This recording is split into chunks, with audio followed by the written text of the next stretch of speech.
Ici, on est à la Chambre d'agriculture de la Haute-Vienne, donc qui est un des plus gros départements moutonniers, qui aujourd'hui perd énormément de moutons, donc c'est un peu symbolique. Et on va jusqu'au siège de l'ASP, qui est l'organisme qui paye les aides PAC et qui gère les contrôles des aides PAC.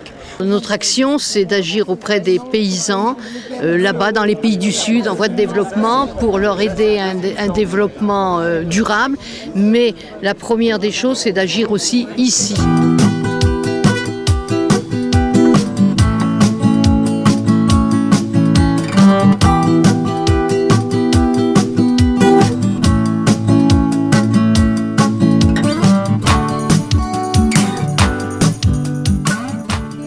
C'est la place tout naturellement, si je puis dire, d'Europe Écologie Les Verts, d'être présent à une manifestation pour la bonne bouffe, la bonne nourriture, l'agriculture de qualité, respectueuse de l'environnement. Une certitude, c'est qu'il faut introduire des conditions de respect de l'environnement à l'attribution des aides agricoles. On ne peut pas continuer à subventionner un système productiviste dont on sait qu'il détruit la terre, qu'il détruit les ressources. Donc il faut un changement radical dans les pratiques européennes. Ici en Haute-Vienne, on est le plus grand département d'ovins-viande et encore l'an dernier, il y a eu 16 000 têtes de moins.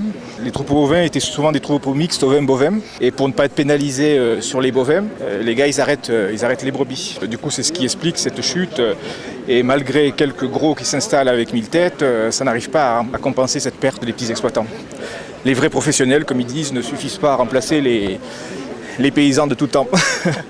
Le message, nous, c'est de la fourche à la fourchette, parce qu'on pense que la politique agricole commune qui doit être décidée, elle doit être décidée en transparence aussi et avec les consommateurs.